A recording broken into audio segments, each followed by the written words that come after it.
देखिए, रशिया और यूक्रेन के बीच अब भी युद्ध जारी है। ऐसे में ज्यादा चिंता बढ़ जाती है भारतीय छात्रों की जो अब तक वहां पर फंसे हुए हैं। खारकाइव में जो कि रेड जोन है, वहां से निकलकर कुछ छात्र अपने वतन पहुंचे हैं। इस वक्त तस्वीरें आप देखेंगे आईजीआई एयरपोर्ट के अराइवल की तस्वीरें हम आपको दिखा रहे हैं, जहां पर 4 छात्र आपको नजर आएंगे।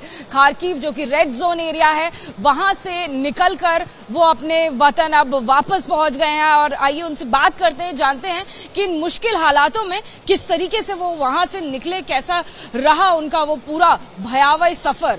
सबसे पहले आपका नाम?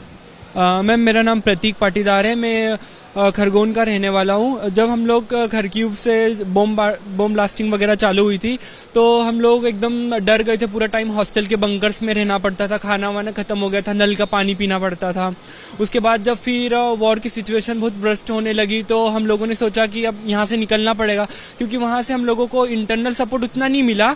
लेकिन फिर जब हम लोगों ने सोचा कि यहाँ से लवीव सिटी जो सेफ सिटी थी वहाँ पर हम लोग गए, तो ट्रेन हम लोगों ने मेरे फ्रेंड्स की ट्रेन तो पहले हो गई थी, मेरी ट्रेन छूट गई भीड़ की वजह से। तो फिर मैंने अगली, इतनी ज्यादा भीड़ है, बहुत ज्यादा भगदड़ है, था बहुत ज्यादा रश था। तो ट्रेन का भी कुछ हम लोगों को आइडिया नहीं था, क्योंकि हम लोग नए थे वहां पे। तो कुछ बच्चों की तो छूट भी गई। फिर बाद में हम लोगों ने ट्रेन ली, और जो ट्रेन हम लोगों को, आपके हॉस्टल से जो रेलवे स्टेशन है उसकी दूरी क्या थी, उसको कैसे पूरा किया? हॉस्टल से लगभग 8-9 किलोमीटर था रेलवे स्टेशन। लेकिन हम लोगों को काफी डर था वहां तक जाने के लिए, टैक्सी वगैरह सब कुछ बंद हो गई थी। तो हम लोग अपनी रिस्क पे पैदल निकले। तो हम इस दौरान एम्बेसी की तरफ से आपको मदद नहीं पहुंचाई गई? नहीं। आपका नाम? अनीशा कुमारी। इस दौरान हमें एम्बेसी से कोई भी मतलब नहीं न्यूज मिली कि कैसे क्या करना है। हम लोग ने खुद अपने रिस्क पे, और ऊपर से हमारे साथ बैग भी थी, तो उतने भारी लगेज लेके हमें आना पड़ा वहां से। और काफी दूर पानी का बहुत ज्यादा प्रॉब्लम था वहाँ। और फिर वहां से हमने ट्रेन पकड़ा। ट्रेन के लिए भी हमें बहुत देर तक खड़ी रहनी पड़ी। एक तो वहां से भागते हुए हम लोग आए, ऊपर से बम्बार्डिंग हो रही थी, उससे डर लग रहे थे। ऊपर से लाइन में उतना खड़ा ट्रेन के लिए, और ट्रेन भी लेट हो गई हमारी। फिर हमें टनल भी चेंज करनी पड़ी उसके चक्कर में। आपका जो हॉस्टल है वो, उसकी दूरी बॉर्डर से कितनी थी? 9-10 किलोमीटर। तो ये 9-10 किलोमीटर आप खुद उस दौरान क्रॉस कर रहे थे, और वहां पर बॉम्बिंग भी हो रही थी, बहुत तेज बॉम्बिंग हो रही थी। तुषार, जब आप लोग बॉर्डर को क्रॉस कर रहे थे, अपने हॉस्टल से निकले थे, तो इस दौरान क्या एम्बेसी की तरफ से आपको बातचीत नहीं की गई, कि आपको ट्रांसपोर्टेशन नहीं पहुंचाया गया? जिस तरीके से लगातार बताया जा रहा है कि इंडियन स्टूडेंट्स को इंडियन एम्बेसी रेस्क्यू कर रही है। एम्बेसी की हेल्प तो हम लोग पोलैंड बॉर्डर जब बाहर क्रॉस हुए उसके बाद ही हमको एम्बेसी के वो भी ले लिया। हम सबसे पहले धन्यवाद देना चाहेंगे BAPS ग्रुप को, स्वामीनारायण ग्रुप को। उन लोगों ने हमारी सारी हेल्प करी।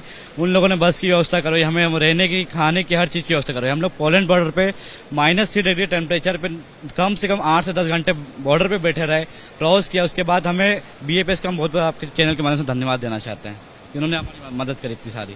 जिस जोन से आप आ रहे हैं वो रेड जोन है, और बहुत वहां पर गंभीर स्थिति हो गई है। हम लगातार जो वहां की वीडियोस भी देख रहे हैं, स्टूडेंट्स को पानी नहीं मिल पा रहा है। आप लोग जो पिघलता पानी है उसकी मदद से जो पानी है वो पी रहे, खाने को नहीं मिल पा रहा है। कुछ वो बताइए कि वहां पर आप लोगों ने किस तरीके से इतने दिन को सर्वाइव किया, कैसे खाना पीना हो पाया? कभी कभी तो ऐसा भी दिन आता था कि हम 1-2 दिन तक भूखे भी रहते थे। कभी कभी बाई चांस कभी समय मिल जाता तो हम खाना बना के ले आते थे।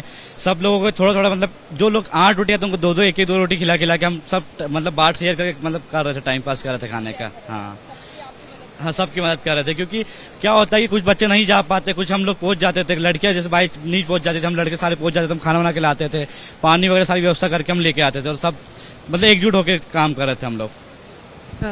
आयशा, क्योंकि आप भी साथ में ही हैं, कितना डिफिकल्ट रहा आपके लिए बॉर्डर तक पहुंचना? क्योंकि सबसे बड़ा चैलेंज आप लोगों के लिए यही था कि आप बाद में सेफ होंगे, पहले अगर आप बॉर्डर तक पहुंच। हाँ जी, हम जैसे ही पोलैंड के बॉर्डर पे पहुंचे थे, वहाँ पे काफी ज्यादा यूक्रेनियंस भी थे, क्योंकि वो भी इवैक्यूएट कर रहे थे, और इंडियंस भी थे। तो बहुत ज्यादा भीड़ थी। हम बस एक जगह खड़े थे, हम बस थोड़ा आगे बढ़ रहे थे, इतनी भीड़ थी। तो हम वहाँ 3 बजे पहुंचे थे, और हम एंटर हुए रात के 12 बजे पोलैंड के अंदर। बॉर्डर क्रॉस किए हैं, बस इतना टाइम हम वहीं खड़े थे ठंड में। कोई हमें मतलब वो ही हो ही नहीं रहा था, समझ ही नहीं आ रहा था, मदद ही नहीं आ रहा था कोई।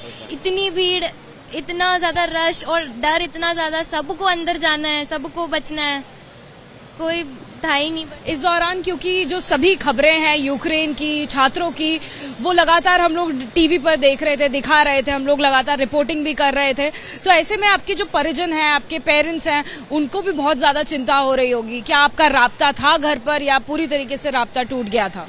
घर पे तो बहुत ज्यादा पैनिक हो रहे थे, बोल रहे कि कैसे भी करके आप लोग जल्द से जल्द वहां से निकलने का प्रयास करें, क्योंकि घर वाले एकदम बहुत ज्यादा ही डर रहे थे क्या होगा, मतलब आप लोग वापिस आ पाओगे या नहीं, मतलब घर वालों को इस चीज का डर था। तो हम आज आ गए तो घर वालों के चेहरे पे खुशी, हम सभी लोगों के आप देख सकते हो कि एक चेहरे पे अलग ही मुस्कुराहट है। और मुस्कुराहट क्यों ना हो, देखिए अपने देश आने की खुशी आपको अब भी नजर आएगी। एक और सवाल, अब तक आपके क्या दोस्त भी वहां पर फंसे हुए हैं और कितनी संख्या होगी? कल तक हमारे दोस्त कुछ लोग फंसे हुए थे, बट आज कल रात की बात ट्रेन में बैठ के वो आज लोग पहुंच चुके हैं, मतलब वो भी सेफ हो चुके हैं। अभी तक हमारा उनसे कांटेक्ट नहीं हो पाया, क्योंकि जब ट्रेन 24 से 26 घंटे तो हमको लोकेशन ऑफ करने का बोलते हैं कि लोकेशन ऑफ करके रखिए अपने मोबाइल की।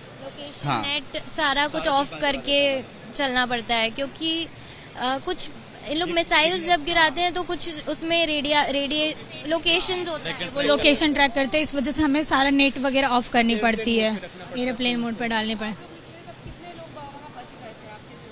हमारे जाने के बाद हमारे हॉस्टल में कम से कम 1000 बच्चे थे। हाँ, तो देखिए जो लोग वापस आ गए हैं अपने वतन, उनके चेहरे पर आपको जरूर खुशी दिखाई देगी, लेकिन कहीं ना कहीं खौफ अपने दोस्तों के लिए भी है जो अब भी रेड जोन यानी कि खार्किव में फंसे हुए हैं, वहां जहां युद्ध बेहद गंभीर स्थिति में पहुंच गया है, और उम्मीद कर रहे हैं कि भारत एम्बेसी जल्द से जल्द उनके दोस्तों को भी वतन वापस लेकर आ जाए। कैमरा पर्सन अजीत चाको के साथ अजातिका सिंह, एबीपी न्यूज, दिल्ली।